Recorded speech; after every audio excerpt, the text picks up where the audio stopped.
Hey y'all, it's Katie. Welcome back to From My Vanity and welcome to another monthly makeup review, this time for January, the first month out of the year. You guys know I always really enjoy doing these, but before we get into sharing the reviews, I do want to share a couple things just in case you might have missed them.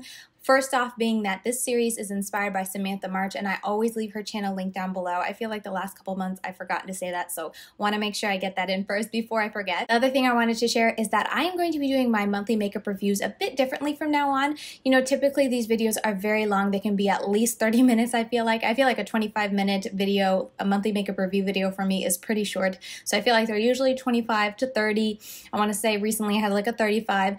They can be very long, and while I still get really great views, so I know you guys don't mind it, I feel like for me when I'm giving my reviews, oftentimes I'm trying to shorten my review of each individual product to make sure I can run through everything, and I just feel like in some areas I might have missed sharing a couple things. So in case you missed, I want to let you know that if you want to hear the reviews of specifically just the palettes that I tested from this past month, that's going to be in this video up here. I'm going to start uploading and sharing that just before my monthly makeup review series. So it's going to be another video you can be on the lookout for at the end of each month. I know I am starting another series, another video to include, but I really feel like this is going to help me be able to fully give you guys reviews without feeling rushed, and also because I feel like palettes is where I wanted to spend the most time reviewing a product, because there's so many different shadows in a palette, there's so many different things to review a palette on. I felt like that is where I really was lacking. So my hope in doing this is that I can do an entire video dedicated to just the palettes. Who knows, maybe that'll be a 20-30 minute video, but I'm hoping to keep it around the 15-20 minute mark. We'll see. But give you a video before the monthly makeup reviews with just the palettes that I picked out for the month. And then in the monthly makeup review series, like we are doing today, we're going to talk about all the other makeup. So I hope you guys are excited about that and don't mind the bit of a change. Definitely leave me your feedback down below. I am really eager and excited to hear what you guys think on this. So yeah, that was the biggest announcement I wanted to share with you guys. But also I wanted to throw out there that starting in 2019, I am changing my newsletter to a weekly newsletter. It used to be monthly and it had a lot of stuff in it. And for this year, I decided to kind of streamline it because doing that monthly newsletter, it was very time consuming. So I'm hoping that by switching it to doing a weekly newsletter, and all that I'm going to be putting in the weekly newsletter is everything that I uploaded from the previous week. So all my video uploads, any posts that I put on my blog, and then also all my Instagram pictures. And that is all. So it's very quick and easy for me to edit and put in an update at the end of the week and then send it out. My idea and hope for this is that if you are someone who maybe the algorithm with YouTube is kind of messing it up and you don't see my videos, you can subscribe to my newsletter and know that at the end of every week, I will share with you everything that I've posted, everything new, and you can go and watch them then, even if you missed them and didn't see them before. So yeah, I always have the link to sign up down below, and I just want to share it here verbally with you guys in case that would be interesting for you or just something that would be helpful for you guys so you don't miss my uploads, my new posts, anything like that. And also my Instagram post because Instagram algorithm. But anyway, I wanted to share it here with you guys and also to let you guys know that there's a little giveaway going on in that newsletter for the month of February. So if you want to get in on it, you can sign up, and then the next week whenever I send it out, you'll get the link and be able to enter to win the giveaway. But it's just a giveaway for everyone who is subscribed to my email. So I just want to throw that out there. If you're interested, the link is down below. But yes, with that long intro out of the way, let's get into the reviews. So thankfully, I only had 2 fails, and honestly, they weren't like major fails, like oh my goodness, but they were fails in my opinion. So the first one was the Sigma, what is this called? It's their duo eyeliner. I'll have it linked down below. It's the Nightlife little duo here. It has a purple and a black side. I tried this in my most recent Get Ready With Me video, and I tried originally to do the purple side and I could not get it to come off on my waterline. So then I ended up using the black side, and I've used it some more. I've sharpened the purple side, and no matter what I do, it's so hard to get it to transfer onto my waterline. And I think it might be because there's so much moisture. Like when I actually do it on my hand, I have to put some bit of pressure, but for the most part, it's not really that hard to transfer. But if I go into my waterline where there's any kind of moisture, it just kind of slips and slides and the color doesn't transfer off. The black is a bit better in that it will transfer pretty easily into my waterline, but I do notice that it isn't intensely black, at least not as black as my Smashbox Always On Gel Liner in Fishnet. This is just so black, it glides on so easily into my waterline and it stays really well all day.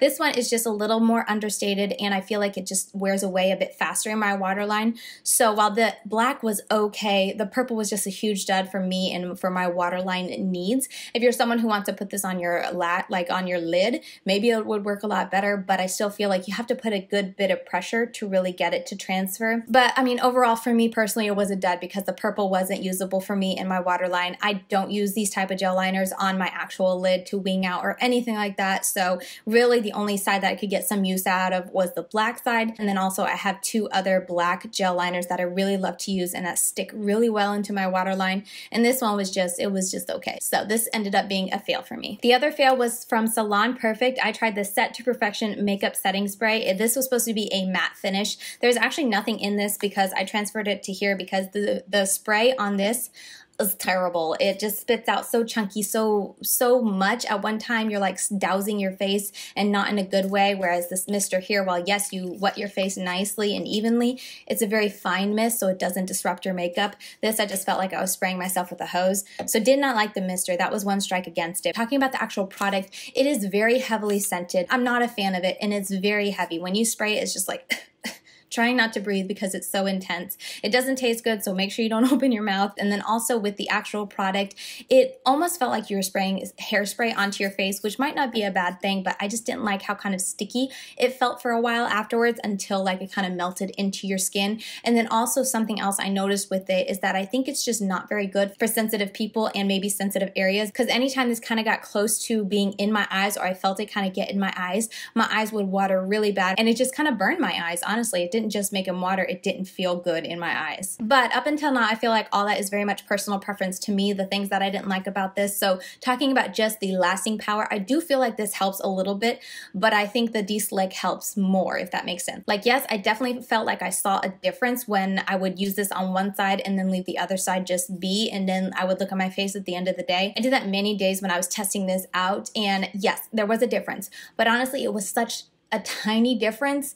It almost didn't make a difference for someone who is just like having conversation with you. If you're someone who like wants to get up close in your face all the time, yes, you're gonna see a difference when you use this or when you don't. But for me, when I would look at my face at the end of the night and compare the two sides, you can't really see a difference from a normal length away, if that makes any sense, if you know what I mean. To try to sum it up a little more clearly, yes, this does make a difference. Yes, this does help your makeup stay on a little bit, but I don't think it's enough to make a big enough difference.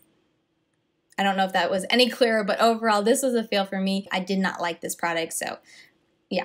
There you go. Okay, moving on to okay products, we're going to talk about the Ulta Beauty Tinted Eye Primer in Satin Blush. I feel like I should have assumed this when it said Satin Blush, but for some reason when I saw this and when I pulled it out to try, I saw a tinted eyeshadow primer and I was like, ooh, this might be really nice to use as an all-in-one. It both primes my eyes and keeps my eyeshadows from creasing, but it also gives me a little bit of coverage to kind of conceal and give me a good base to really get the pigment, the full pigment out of my eyeshadows.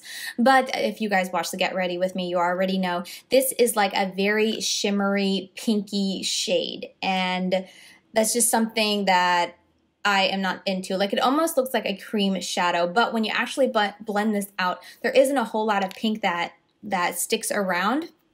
So I just didn't really understand. I don't know. I don't understand why it's pink, because I feel like when you put stuff on your eyes and you're wanting to prime it. Now, when I prime from my lid all the way up to my brow bone, and it just felt really weird to put pink all the way up into my brow bone. And not only just pink, but like shimmery pink. It was a little weird. It tended to be covered up for the most part when I put eyeshadow on top of it, but something I did notice is it made any matte shadow look like satiny. So maybe if you're wanting to get a more satin finish out of your matte shadows, you could use this underneath, and then when you blend it on top, it definitely kind of mixes with it and gives more of a sheen to your matte eyeshadows.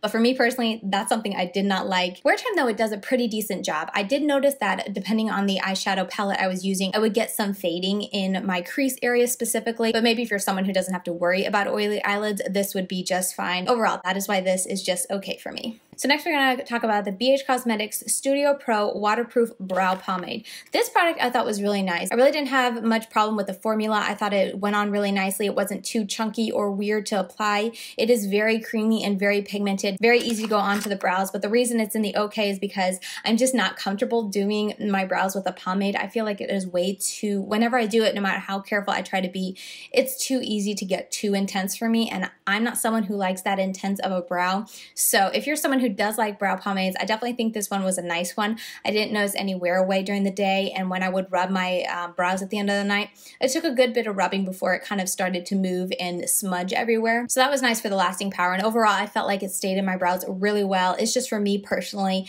brow pomades, I've learned, just aren't my thing. All right, so that is it for the OK products, and now we are moving into the favorites. And first off, we're going to talk about the Physicians Formula, the Healthy Foundation. This is SPF 20, and if you're curious, I'm in the shade MW2.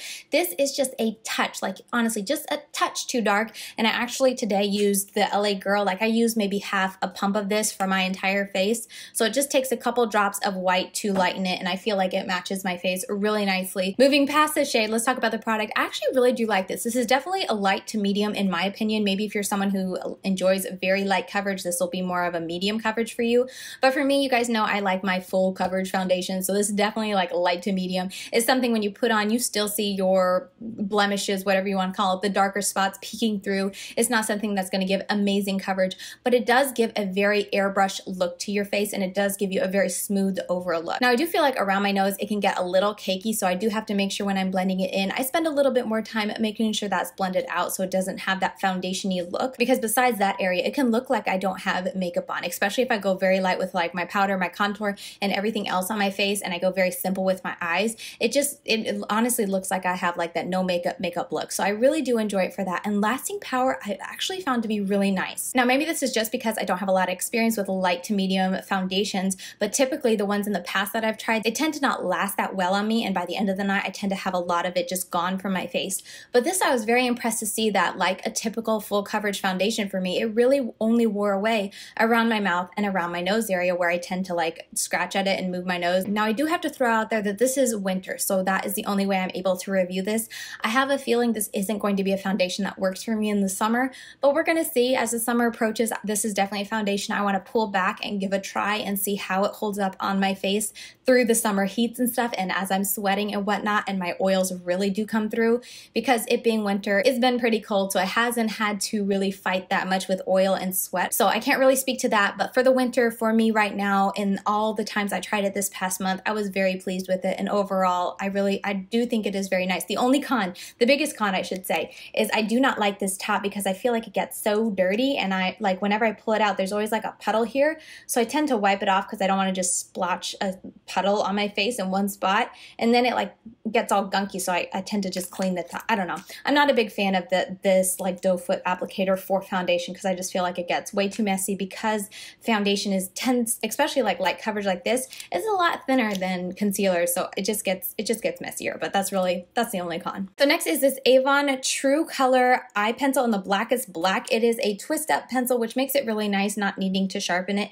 and I actually did think this was really nice and intensely black. I did like that about it. I don't know if you can really see a difference, but this is the Sigma and then this is the Avon. It's definitely a lot more black, a lot more intense than the Sigma one was, so I thought this was really nice. It glides right onto my waterline and it stays fairly well. I feel like my Smashbox definitely stays better, and then my Rimmel Scandalize gel liner also stays just a teensy bit better, but this is like right next, like Rimmel's here and then Avon's here. So overall, I was pretty darn impressed with this, and I think it is definitely worth the money. I feel like it might be a couple more dollars than the Rimmel product. I'm honestly not 100% sure how much this is, but I definitely know it's more affordable than the Smashbox. So I would say this is definitely something to look into if you're on a budget. This did a pretty good job. It still wears away in the outer corner, but for the most part, it stays on the inside of it really well, and I was impressed by that. I also want to talk about the Stila Shimmer and Glow. This is in the shade Carefree, and I really do enjoy this. I used it several times this past month, and it's a very easy type of shimmer to use on your face. It is definitely not glittery. It is more of just a shiny, solid color.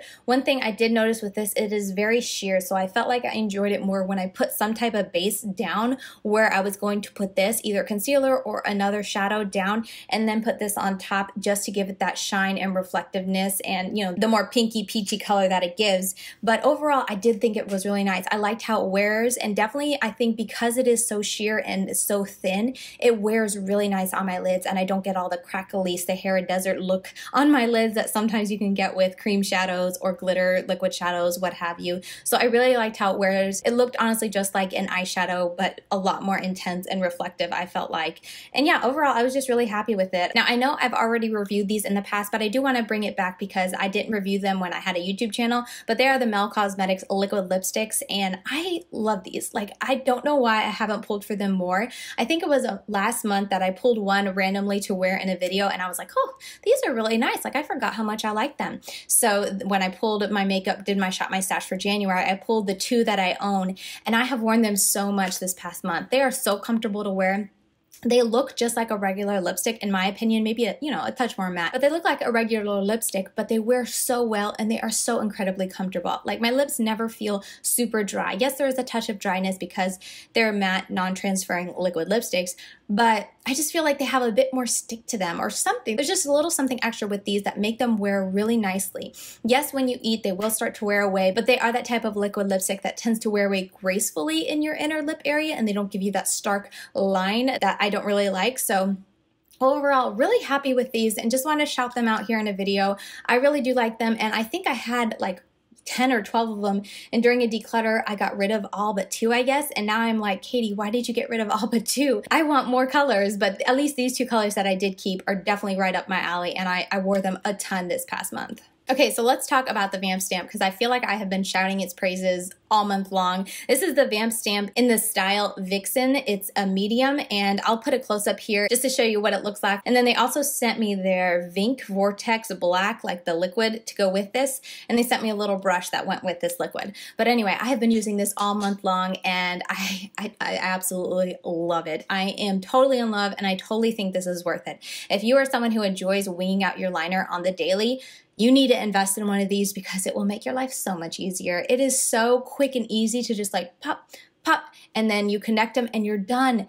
It saves me so much time, and as a mom of 2 and trying to do more colorful, intricate looks, they tend to take a lot longer. So knowing that I can just do my wing liner really quick, where it used to take me like 5-10 minutes to do my wing liner, it can now take me like a minute or 2 tops to do my wing liner. It's amazing. Now, I have tried this alone without this, with just my liquid liners in my drawer that I have open. And I will say you definitely want to use a liquid liner that is extremely runny. So the CoverGirl, while it is runny, it dries pretty darn fast. So if I use that, I had to be very quick to like put it on, stamp it on. And when you put it on, you don't want to put too much. You just want to put a nice layer and stamp it on really quick. But the NYX one, the NYX matte liquid liner, I felt was the perfect one to use with this. It is really liquidy, but it is still a really intense pigmented liquid, and it doesn't dry too fast. So that for me was the perfect combo. So if maybe you just want to get this and use your own liquid liner, I feel like you definitely can. You just kind of have to do some trial and error and see which liquid liner works best with this. But yeah, overall, I am so in love with this product. I cannot recommend it enough. For the actual Vink ink, I feel like this is optional. I do enjoy it, and I do know I will continue to use these together just because it's so quick and easy. This thing, if you didn't know, has a little like spongy thing in there, kind of like the Stila liners. At least Stila had one. You just pop it in there. It's very quick and easy to use with this, but I actually did not like to use this to line and like connect. I didn't like to use it for any of that because I found this to be very sheer, and I would have to like go over too often. And because it was so liquidy, you would have to dip back in and just go back and forth a ton.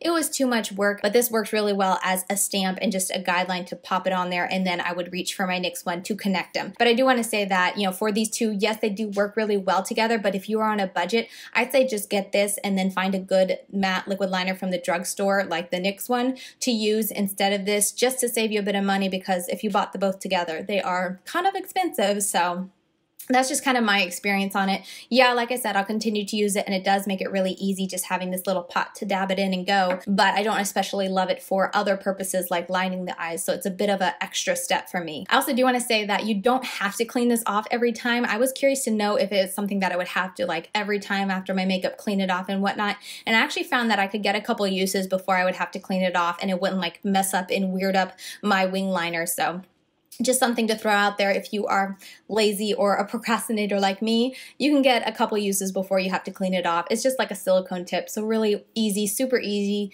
But yeah, I think I've raved about it enough. Definitely highly recommend, and I just can't stop using it. Okay, so I think we are on our last thing. Yeah, unless I'm missing something, but I don't think I am. The last thing I want to talk about is the sister brand to Sigma. I don't really understand why they started a different brand. I don't understand sister brands. Like, to me, in my opinion, it's like, why don't you just stay with Sigma? But I think Practk is supposed to be a more affordable type of Sigma, something like that. But anyway, Practk released their own brush set, which I was super intrigued about because if I'm remembering correctly, 5 brushes is $25, which is a pretty good deal considering Sigma and the prices they generally have for their brushes. Now, I went through my collection to see if like any of them were similar to Sigma brushes that I do have. The only one I couldn't find a similar brush for was the Practk liner brush. This one is like my least favorite out of all these because it's a lot thicker, but I do understand that they're trying to be very dual purpose with this set. So they want it to be a brush you can use for your brows or your liner. For me, it worked really nice for my brows, but it was just a teeny bit too thick for my preference for a liner. But that's probably why I don't have a brush for it, because I would never buy a brush this thick from Sigma. But yeah, this out of all these brushes, this was like the dud for me because I don't foresee myself getting a lot of use out of it. These other brushes, however, I really do like and I think are fantastic to add to your collection and very practical brushes to add to your collection. So even though, you know, if you're someone who like me wouldn't use this liner, that's still 4 really good brushes for $25, which I think is still a pretty good deal. This is a really nice blush brush that I use for blush. I actually used it also to set my under eyes. I used it to set my whole face. You could also use it for contour because it's not too terribly big, or not contour like a bronzer, or you could do contour, whatever you want to do over there. It's very multi-purpose, and I will have linked down below. I did a demo using all these brushes on my Instagram, so if you want to see all these brushes in action, you can go over there, and I also show how I use them multi-purpose.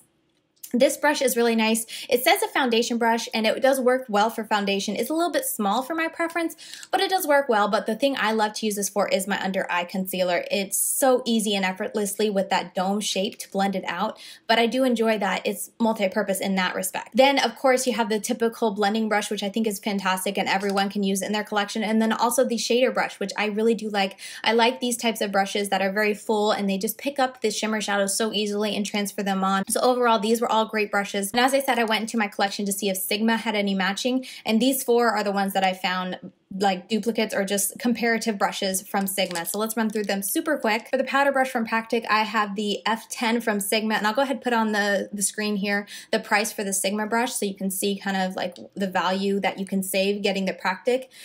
For comparison, I would say they're pretty darn similar. Maybe just a touch fuller in the Sigma, and honestly, like just a touch. They're pretty darn similar. It looks the same. It feels just as soft as a Sigma. Now, the only thing I can't tell you is like how well Practk will last, because I just got these this past month, but stick around and I'll let you know as I use them more in the coming year.